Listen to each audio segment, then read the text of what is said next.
Hi, everyone. Welcome to tonight's webinar. Tonight, we're going to be talking about how to protect Connectwise Automate in a cyber war. Without further ado, we'll go ahead and get started here. Joining me tonight as a co-panelist here in our fireside chat is Mr. Dan Myers. Dan has been working in the MSP space for almost a decade, and he is the founder of MyersKing Consulting. Dan, did you want to say a little bit about who you are and what you do here before we move on? Yeah, thank you. I'm really happy to be here. Thank you. Yeah, like Jeremy said, I've been working in MSPs for a little while now, working in the Automate platform for about 6 years. And it's a powerful tool. I love teaching others about it and helping others get the most out of it. I still think there's some great opportunities, though, to make sure we're staying security conscious and smart with the product while we're engaging with it. Awesome. Yeah, we will have definitely plenty of discussion about that tonight. And moving right along, I'm Jeremy. I am the founder here of Automation Theory. I've been using Automate for 8 years now, and I'm also a penetration tester and a MySQL DBA. Automation Theory, as many of you know, we are a consulting firm for Automate infrastructure. So all of your care and feeding that goes along with taking care of the application, from MySQL updates to server migrations to performance tuning to security, that falls under our wheelhouse. So without further ado, we'll go ahead and get into the discussion proper here. At this point, we don't have any more prepared slide deck or anything like that. This is a very open format. I encourage everyone to make use of the Q&A box. We'll have plenty of time for Q&A at the end. And also along the way, we can definitely stop. So before we go ahead and get started here, we promised this would be an interactive session here. So here is a poll question for you.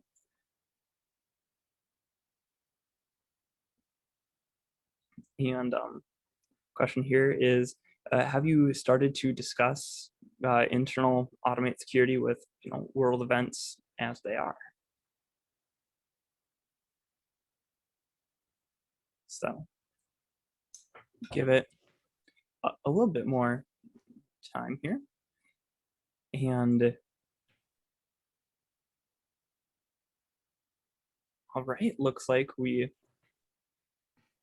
have everyone's answers in. And yeah, it looks like, share this out, it looks like about 84% of you have gone ahead and started to discuss this. So that is definitely encouraging.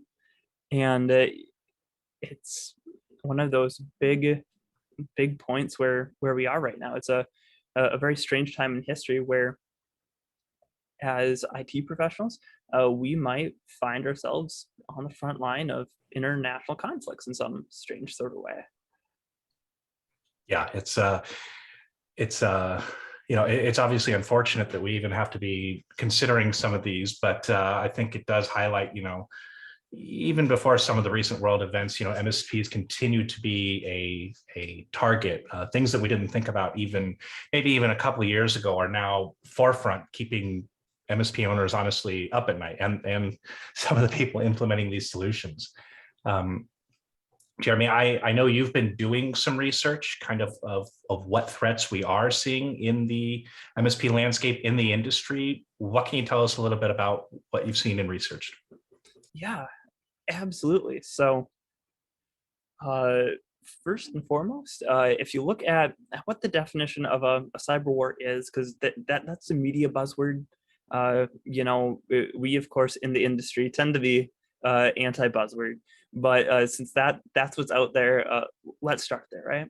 So the basic idea, which we're all familiar with, is attacking the technical backend systems that run infrastructure to go ahead and cause damage and disruption to your opponent. So all of the traditional things that you think go along with that, all the big name news headlines of places being ransomed, are prime examples of that. One thing that's rather new with the conflict in Ukraine is the use of just wiper malware. Normally, an MSP is focused on ransoms. And as you were saying, within the last few years, the industry has made this big shift to what's your plan against ransomware. And we put in all sorts of security layers for that.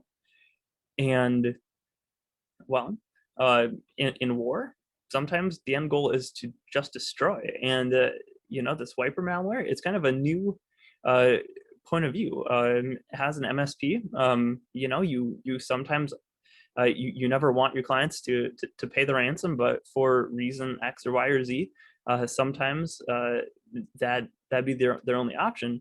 But if the data is just plain gone, that's a whole kind of new playbook. So that is one of the biggest new points. And then otherwise, we've all known that MSPs are very likely targets, and I think that's just going to increase. If you look at the Kaseya attacks from last year, that was from a group based in Russia, and from that we can gauge a fair bit about the caliber of the threats that we're up against. It's not a script kiddie or two. These are sophisticated cyber criminals. They've demonstrated the ability to reverse engineer, to chain together vulnerabilities. And I don't know about all of our audience out there. If you think about a traditional MSP and the security budget compared to the amount of funding and resources that these cyber criminals and potentially state-sponsored groups have, it's not exactly a fair fight. We are, as defenders, typically outgunned as far as resources compared to those who are attacking. So it's definitely an unenviable task to play defender, but that's where we find ourselves. Yeah, I know. I know some of the people in my organization have brought up some of the similar things, and so what should MSPs be thinking about doing to defend against something like this? Well, before we get too far, let's go ahead and submit our question to the peanut gallery here.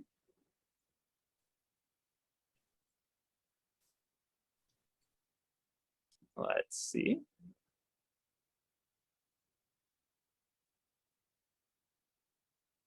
So question 2 is, have you considered putting something out in front of Automate, whether that is a proxy, a WAF, some sort of third-party filtering, a next-gen firewall that's an application layer work.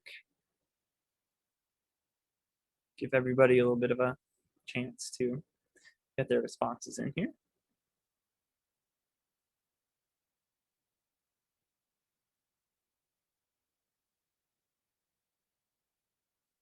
A little more sad. Okay, looks like most people have gotten their response in, so we will go ahead and share this here. And yeah, it looks like a majority here, right around 88%, has said, yeah, they've considered putting something in front of their Automate, which is, of course, back to Dan, your original question. That is typically the first thing that I would suggest, and typical security architecture going way back. First, you had networks, and then you had the thing you put in front of your network, the firewall. So, uh, here at Automation Theory, we're known for our reverse proxy service, which is exactly this. And this is not by any means a sales pitch for a reverse proxy, but uh, at the high point, normally when you spin up an Automate server, it's just IIS straight out to the internet.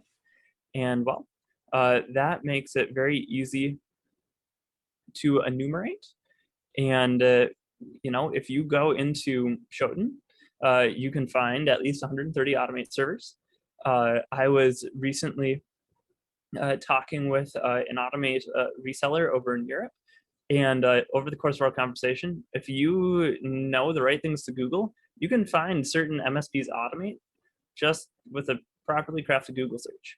So when we think about the attack pattern that we expect to come, and what I would think that would be, it's very similar to saying what we've seen in the past. A bad actor gets a 0-day against a large RMM, and then they'll go ahead and scan the internet for those RMMs and try and find people using them. Then it's going to be a basic bot deploying the exploit against those servers and either ransoming or deploying wiper malware. So based on that, and thinking about the cybersecurity kill chain, the intrusion kill chain, we've talked about this in some other automation theory webinars.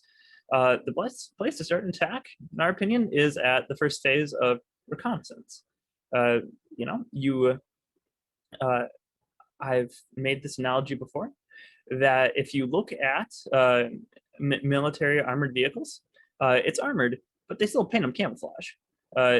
So you get that nice blend of protection and some obfuscation, and that you get both with a reverse proxy. By default, you get a gibberish FQDN that is on different domain. So if anybody's trying to scrape DNS records and target you specifically as an MSP, well, can't find that. And then it's a traditional set of tried and true security methodologies, GOIP, header hardening, TLS cipher hardening, and we can put in application layer access control lists. And we can make it so, hey, your agents can check in from anywhere, but your technicians can only log in from these blessed sets of IP addresses. Certain more advanced use cases, people have asked, hey, we're using LTPosh or something like this on some legacy devices. Can we let LTPosh do its thing and still have these ACLs? And yeah, absolutely. We can block it for any type of traffic and set an arbitrary, this is the extra parameter in the URL. This is the whatever user agent, conditions you want to allow access to your Automate. And that really is what we'd suggest. And you can do this with other technology stacks too. There are, you can roll your own proxy. There's information out there about, different services that will offer similar proxying and IPS type work. And anything is better than nothing. So even if that you have a lot going on and you're not able to build out the great MSP firewall of China to protect your Automate, well, even the basic hardening, if it can go ahead and fool a dumb bot, like you can get exploited by a dumb bot. So even that layer is beneficial. So Dan, I know you've implemented a couple of these. We have some mutual clients. What would you say about like a proxy, or putting something in front of your automate. What's that like? What's your experience been? Right. Yeah, I think that once we kind of learned, I mean, how visible the Automate server can really be, whether that's even a manual lookup or even some more automated lookups, as Jeremy was talking about, it's out there. It's right at, it's very visible. A proxy made a lot of sense for us and some of the clients that I've helped with this. Setting it up, honestly, it was very straightforward working with Jeremy's proxy, but really we probably took longer than we needed to in terms of setting it up. We wanted to give it a little extra time. We wanted to understand it a little better. So we were able to have both the proxy and our normal Automate connection in play, get used to it, get comfortable with it. We really like that we have the capability to have multiple different ACLs in terms of what the agents are allowed to check into, and even further isolate what technicians can access and how they can access the back end as well. Honestly, I think there's a lot of security topics that we're able to talk about. There's in various ranges of basics, medium and advanced. And I think that the proxy is a a medium level. It's at a very important, but it might take a couple weeks to stand up and get your comfort level. I think that there's still a lot of basics that we can take here, and I think that's some of the other things that we're hoping to look at today. For us, the proxy made an absolute ton of sense.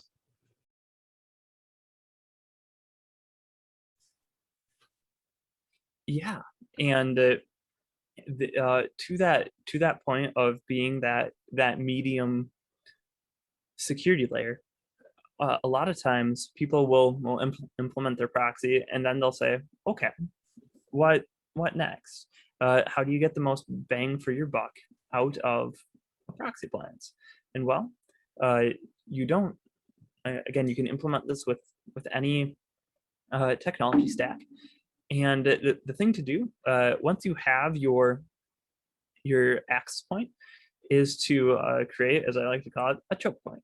If you think about either like an airport or a police station or any other secure facility, you typically have a couple entrances, and that's where they focus those security controls. At your airport, it's where you have the X-ray machines, the guards, the scanners. You'll see a few, security guards after that checkpoint, but they concentrate their resources at that gateway. And anything you can do to go ahead and create that is going to be beneficial and help you to focus your resources and your security layers, because the industry is full of all sorts of fun acronyms of different tools for your security stack, whether that's your conventional antivirus technologies, or if you're using a new EDR, or if you're deploying a tool for threat hunting, or if you're using a SIM tool or an MDR tool or anything like that. One thing that I've implemented in the past is Automate as a remote app. Using a proxy, we configured it so you can only get logged into the Automate UI from the IP address of that terminal server, and you'd probably cluster it depending on your size and resources. And from there, nothing goes in or out except through the TS. And one thing I always like to talk about with people is it's not just if there was a vulnerability in Automate where you can get ransomed. Imagine if somebody got a hold of a patch report. This is something, if you're an Automate administrator, you're very familiar with this. People ask for this type of data all the time. You just send this off, don't think twice about it. But what that patch report is, in disguise, of course, is a list of all of your downstream devices and what they're vulnerable to, along with their names and IPs, which is like, step 2 or step 3 of a penetration test. Once we're in the network, we're gonna enumerate this and we're gonna find what the vulnerabilities are.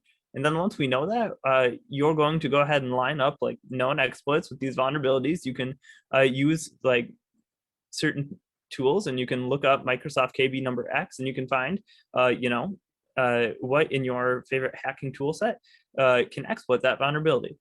So even data like that, if it gets exfiltrated from your Automate, let's say all your security layers are great, the bad guys can't get in, but they can snag one of those. Well, that still might present a certain degree of risk to your clients. Again, depends on the particulars. It's also something where if you're using the password functionality of Automate, if I'm able to even read-only access to the computers table and the passwords table, I now have all the credentials and public IP addresses. And so with that data, I can feed it into a dumb bot, and I can start checking for open management ports. And if it's very normal in the MSP world to have one or two clients who you tell till you're blue in the face, hey, you can't leave RDP open. You have to, implement measure X or Y or Z, and they just won't listen. And that can be a very, very real danger. So getting a choke point where you can control everything that's going in or out, it can help a lot to make sure that sensitive data doesn't leave without you knowing it. And everybody has their favorite remote access technology. So whatever you have, I'd say use that. If it's your VPN, all right, it's well known how you can harden your VPN, get all your appropriate security layers on that. Some MSPs are already fully in the cloud and like using Azure Virtual Desktop.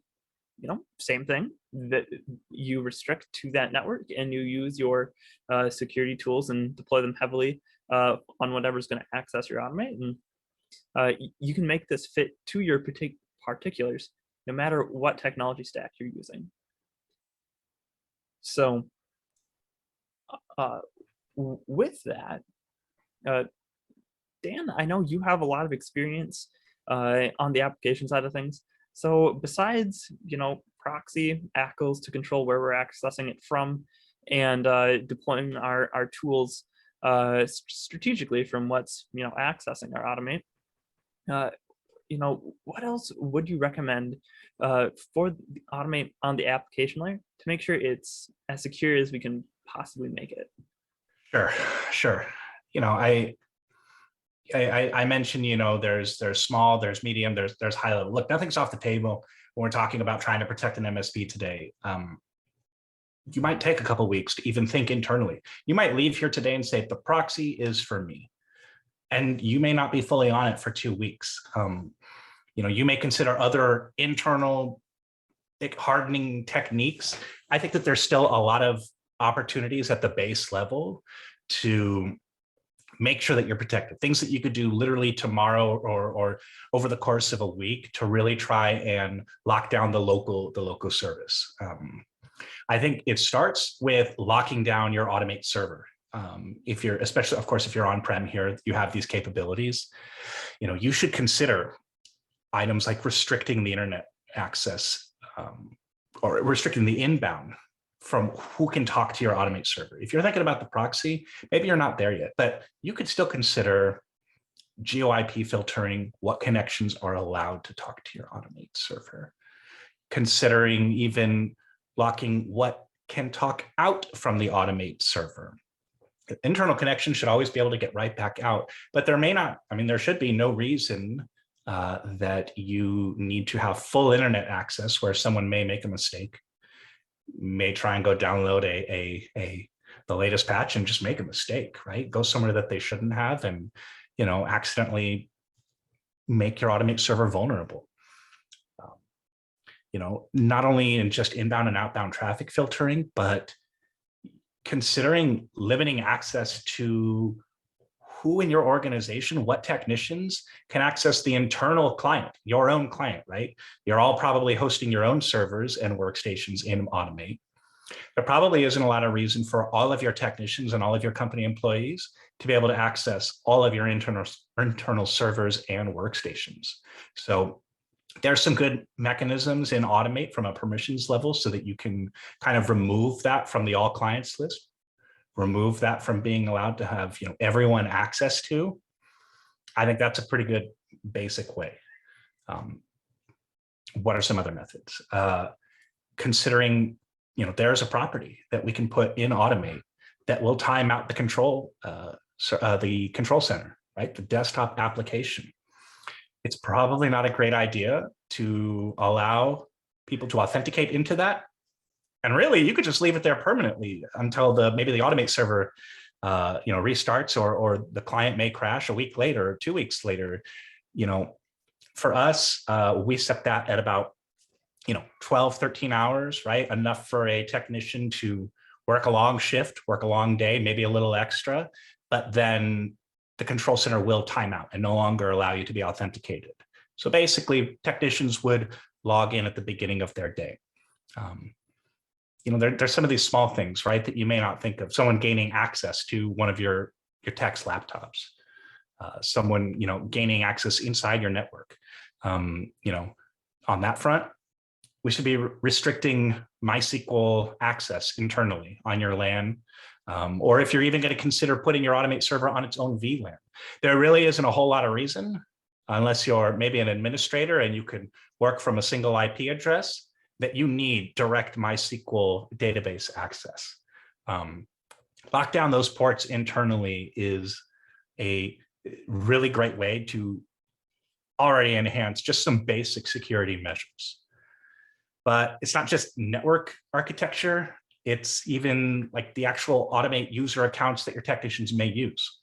Look, if you gain access with a certain set of permissions in Automate, or you gain access to the server, you could be hosed completely. If you gain access to the database, you're done. I mean, direct, ability to inject a command that goes out to all agents. The usernames and passwords table, as Jeremy mentioned. If your technicians have the ability to create and edit scripts inside of Automate, it's a powerful scripting tool. If they have that, they basically own the database. They can create a script that creates a MySQL user with full admin permissions. They can change all sorts of permissions. For us, we made the decision that anyone that needs scripting access, they have a separate account. They have a Dan admin account, and that technician will log in when they need to do scripting. Predominantly, most of your techs are probably not scripting all the time. So again, just kind of locking your instance behind a couple extra layers of basic security could save the day, honestly. Not only that, audit your user accounts. We go through it weekly. Honestly, I've written a script that spits it out. It'll compare it to last week's if it's still there, or there's something has changed, a new account that we weren't expecting, or we'll go through and, oh, look, we forgot to take away this person's account. They left last week and they were in a different department that we didn't even recognize had access to the Automate server. Not just auditing the accounts, but who has what access. Who's an admin? Who's a scripting creator and editor? Knowing who can do what, and hey, does this person still need this access? It doesn't look like they've done a lot with it lately. No? Okay. Well, let us know if you need it. We can set it back up again. I think those are some pretty straightforward ways. Along with your Automate accounts.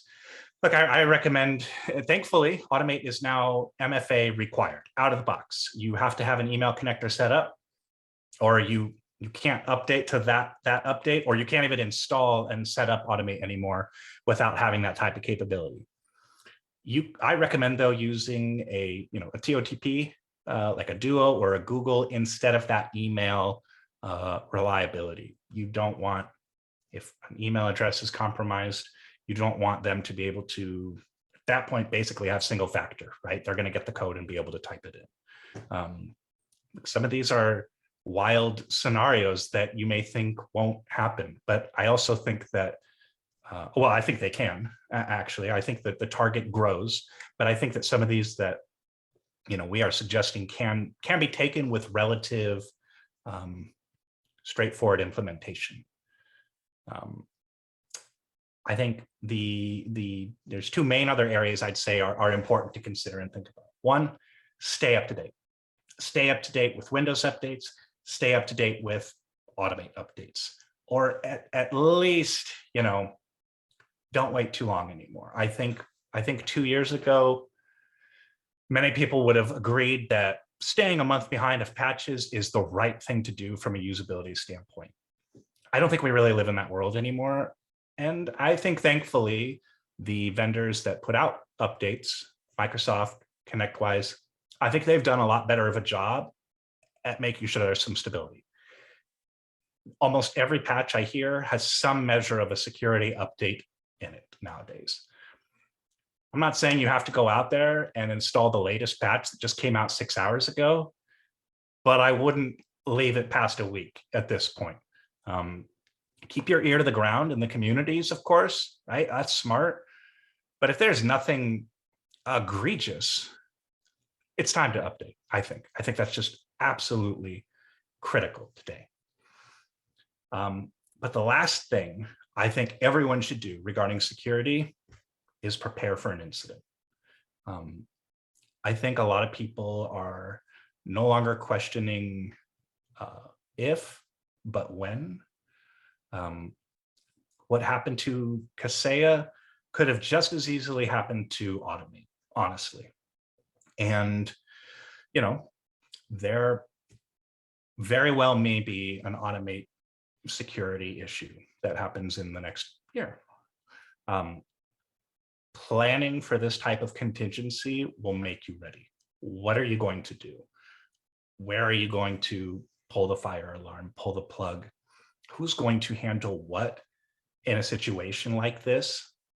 It's another opportunity to recognize what your internal backup strategy is, to validate that your clients have an appropriate backup strategy as well.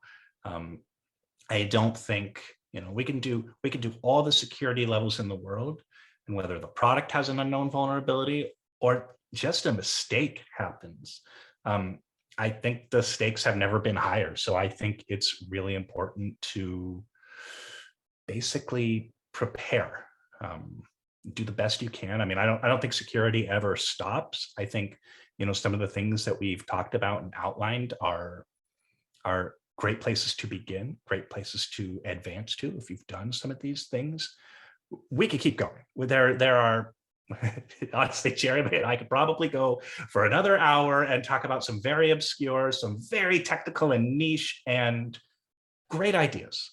But I think it's time to make sure that your low-hanging fruit is really taken care of before you get to, some of us would call it the fun stuff, even the really advanced stuff, right? So I think those are some of the areas that are probably the most important to even just begin thinking about, things that you can think about today, tomorrow, even even very quickly. That's where I'm focused on. That's where I'm focused on telling the people that I work with. I think you would be surprised some of the things that, right? You don't know what you don't know. You don't know what you're not thinking about. And it's good to get that second opinion and insight. Yeah, well, and a couple questions I know we're going to get to shortly. Jeremy, what do you think the future holds in, security for MSPs? What's on your mind as you're going forward in the next, months to year on a roadmap here? Yeah, absolutely. So I think you touched on this point fairly well about having a contingency plan for anything that is mission critical.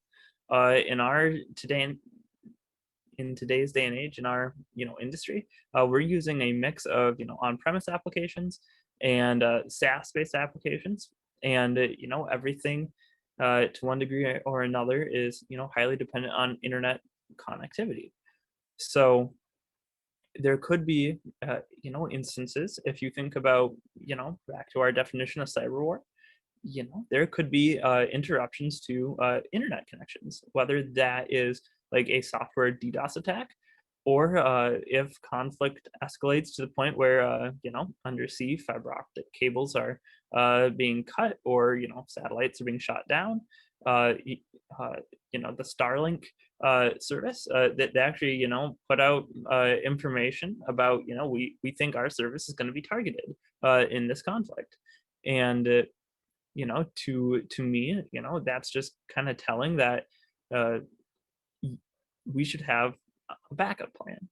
So so just the basic security industry tabletop of sit down with a cup of coffee one morning and talk it over with the relevant party and say, hey, if there was some incident with application X or data center Y, or hosting platform Z, what would we do?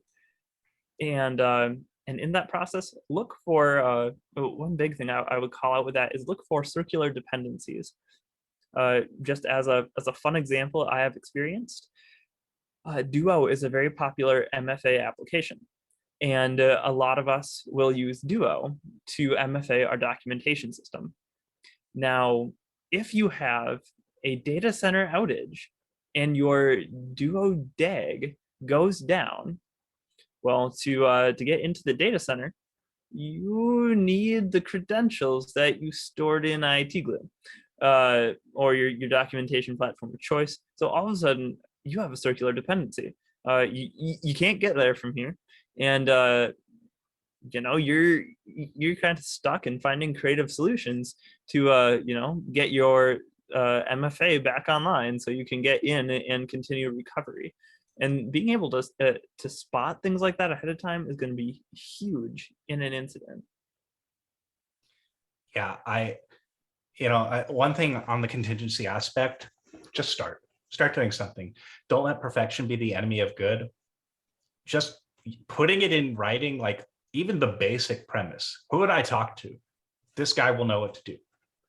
And then as you think about it, add something to it. I started creating some articles in IT Glue of contingency and what would we do if this happened, and what are the common troubleshooting steps dealing with this application going now? Not even just attack, just I don't know, Automate doesn't seem to function right now. I don't even know what to do. Just getting a little bit on paper will help. I created contingency articles for Automate, Manage, IT Glue. People thought they got me when I put an IT Glue contingency in IT Glue, but it literally says, no, we're going to download the backup every month and host it here. And I mean, we may even get hard copies to certain people, something like that, right? Just starting is a great idea. You can continue to elaborate on this as you go. So, Jeremy, should we look at some questions here? Yeah, Cool. absolutely. All right. So here we got one here. And I know we have some good stuff in chat as well here. Someone's writing, what are your thoughts on Automate security? Do you think that Connectwise is taking adequate steps to identify and address security issues and vulnerabilities that may exist? I think the answer is, and I want to hear what you think, Jeremy, as well. I think that today the answer is it is better than it has been. And I think that's fair. I know personal people in Connectwise. I believe that they are taking security seriously. I think they have taken steps to have some more transparency into what's been reported. I think it has certainly been better than it has been. And it looks like they're continuing. I think that I think any RMM is still vulnerable, but I think there's some shortcomings, to be frank, but I think that they are very well aware of the risk and what it could do to brand confidence, what it could do to the industry. And I do think that they know it's a real threat and are trying to work on it. What do you think, Jeremy? Yeah, I agree with all the above. I happen to live in northern Wisconsin, and I'm right next to the Great Lakes. And we have a saying that makes sense if you've seen, ocean freighters. Think, big container ships, where we say big ships turn slow. Uh, and so when you have as MSPs, uh, the MSP business model is to respond very, very nimbly, very quickly. Responsiveness and creative problem solving is the name of the game. The ticket's going to roll in tomorrow. Like, oh hey, we probably should have thought about this a quarter ago, but surprise, we need some solution implemented, and we needed it yesterday. And can you get it to us in an hour? People spring that on their MSP all the time. Software development and what have you. Obviously, methodologies change, but it's not nearly as nimble of an operation. And to your point, I think strides are being made, and it's something where uh, there, you know, integrity and availability are both part of the CIA security triad, right? So if you we've all seen the result of bad security patches in various applications. I'll pick on Print Nightmare. That fixed a CVSS 9.9 vulnerability, and it for some parts of the IT world, it broke everything. So you could pick your poison. And that patch, I'm guessing, shipped pretty quickly, and everybody kind of felt the lack of QA there. So yeah, is it different than MSP as far as responsiveness and how that looks and timelines? Yeah, but I think, as Dan said, things are improving, and I'm encouraged by what I see there. Yeah, I'd say so. I think, and I think there's good people in the community that will continue to advocate for that. I mean, 100%. Continue to advocate and seek transparency. And I feel good about that. At least I know that that's helpful. We have another question, Jeremy, I think best suited to you. What options are available as a hosted CW partner here? And Yeah. I think, yeah, so I'll let you take that. Yeah, so I'm guessing, hosted automate server, and what can we do to secure it? So this is something that, to our previous point, Connectwise is still framing up the best way to handle it, but introduced in a recent patch. I forget if it was .10 or .12 of last year, was IP ring fencing.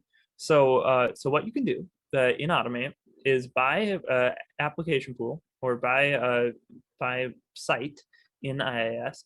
You can go ahead and restrict it to certain IP addresses.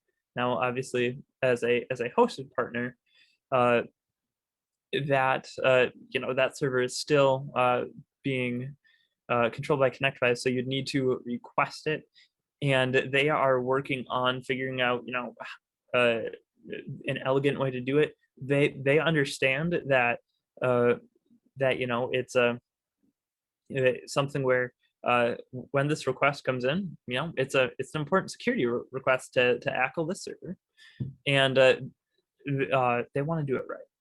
So right now, you can submit a ticket, and what I would say is, at that point, you can go ahead and control what can be sent to IIS, and you could lock that down to a security technology, whether you wanted that to be a reverse proxy, if you wanted to explore other solutions, that's available to you out there. And for a hosted SaaS application, that is actually apart from what you would tie into conditional access in identity provider. That's actually, bar none, going to be probably the most secure option for a SaaS RMM. I'm not super familiar with the lockdown options for other vendors. It is increasingly a SaaS function to restrict this to certain IPs, but I would put in that request and go from there. For anyone who's on-prem and who's thinking about the same IP restriction, what I would caution there is you're still putting an IIS box and letting it talk directly to the internet. So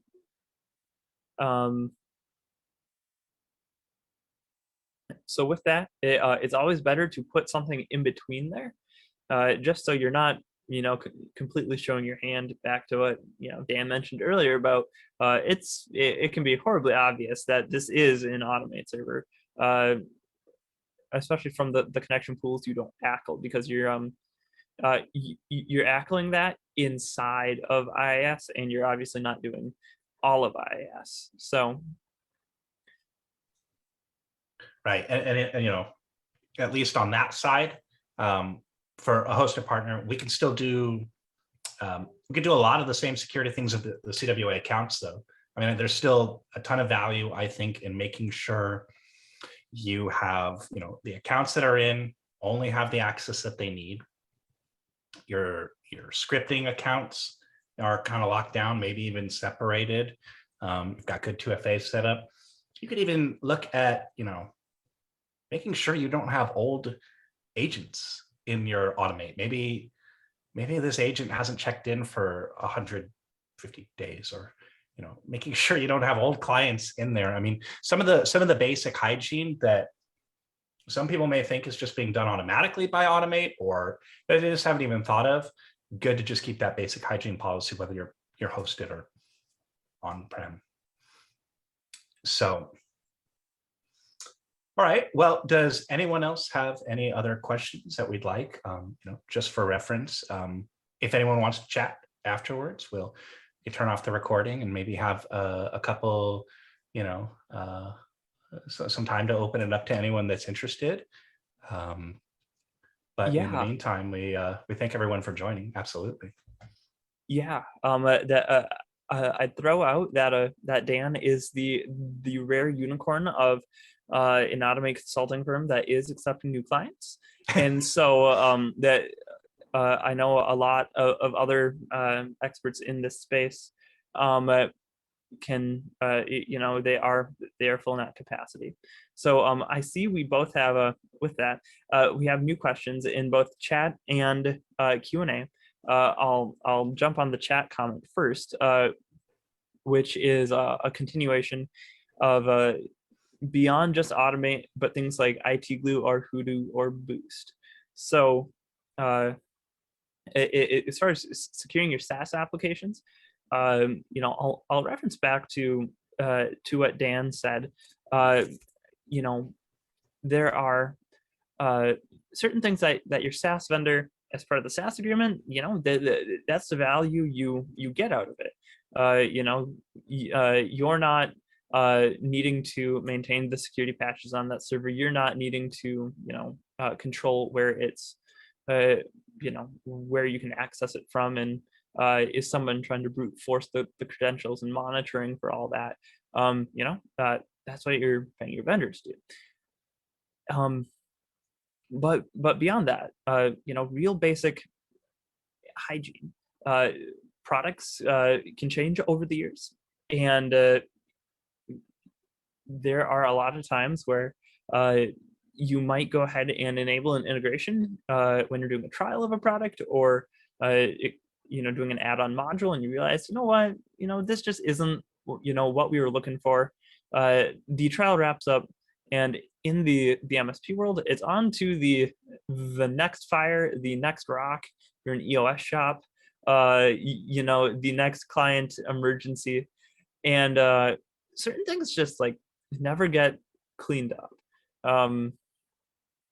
So without getting on any side tangents here, MSPs tend to lag behind in their own internal housekeeping. So check that account list. What has API access? Is that read only? Is that read write? uh, some some people in the community are very good about calling out, like when you're setting up an integration, it's like, why does it need to write to my calendar? Like there are some strange integrations that it's syncing device configurations, but it wants to schedule me, it wants to access billing reports and manage, like, yeah. So reviewing that, always asking why does it need this, and what happens if I turn it off? Back to the automate patch question in my general philosophy. It's easier to deal with my widget is broken versus my widget has gotten breached. So that is that whether you're automate patching or whether you're trying to secure a SaaS app, that's huge. Otherwise, I know certain SaaS applications, like we talked about, support IP ring fencing, and so that's where, as an IT provider, you can pick your favorite remote access technology. Whether you are a TS and you're publishing a browser as a remote app, or you're connecting into that box, or if you're using a VPN and routing traffic, or making use of VDI or Azure Virtual Desktop, and get behind the trusted choke point, and then you can access your resources. Lock it all down. I believe that's supported in IT Glue now. Wouldn't surprise me if Hoodoo supports it too. I don't know for certain. And go through and ask your SaaS app vendors and put in the feature request if they don't have it yet. Our next question in Q&A, when can we get a webinar on automate performance tuning? Ask and ye shall receive. We can go ahead and put something like that together. I've also, I'm not sure if I would do this purely as an automation theory umbrella, or if I would reach out and run this in the MSP Geek community, but I've also thought it would be very interesting to do some automate server CPR, complete with live demos of me breaking my development automate server, showing the errors, and then going ahead and explaining how to fix your broken automate server. So stay tuned, and we'll keep you posted. That could be fun. Let's see. Any other questions out there?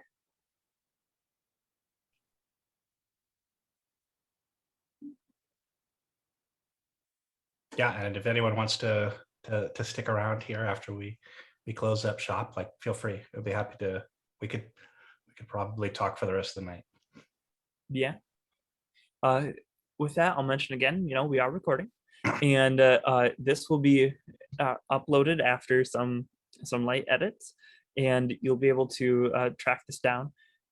You'll get a link to our YouTube channel in about a week after the webinar.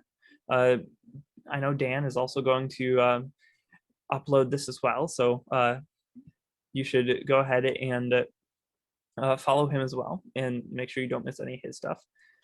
And see it there too. We have another question in Q&A. Any chance of webinar on LT internal permissions? They are confusing and complex. Dan, I think this is in your wheelhouse now. This is inside the application. Absolutely. If there's value, if there's interest, I mean, at minimum, reach out. I'd love to even chat direct. I could put out a blog. We could create a little office hours night on it. There's a lot with permissions, and it could certainly go into the security, and it could just keep the hygiene intact as well. So sure. On the surface level, one other thing I'd note, if it helps at all, Automate is tightly coupled to its database, and so you'll see permissions of read, create, and update and delete, and those are very similar to the MySQL permissions of read, insert, update, and delete. So If that helps get any gears spinning in your head about how this crazy beast of permission works, that's helped me. Where can people reach you, Jeremy, if they'd like to hear a little bit more about the performance tuning, hear a little bit more about the proxy? Yeah. So our website, automationtheory.org. And we have a blog section where we do some deep dives.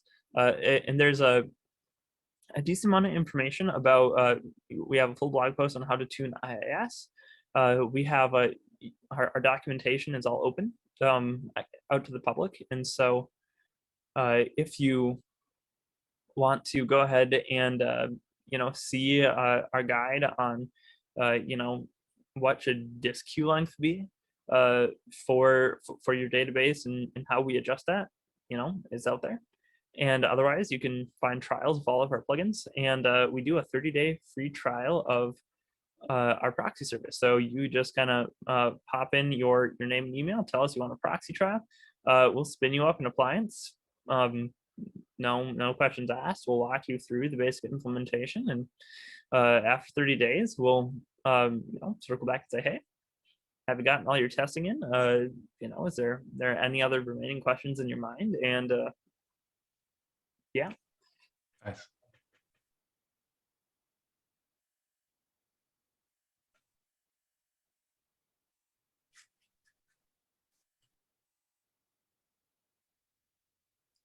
Well, all right. I think we're in good shape. If you guys have any questions for myself, you can reach out. My website is consulting.myersking.com. You can reach me at consulting@myersking.com, MYERSKING. If you want to talk about any of this, I'd be happy to walk anyone through some of the basics and the premises of all of what we've talked about.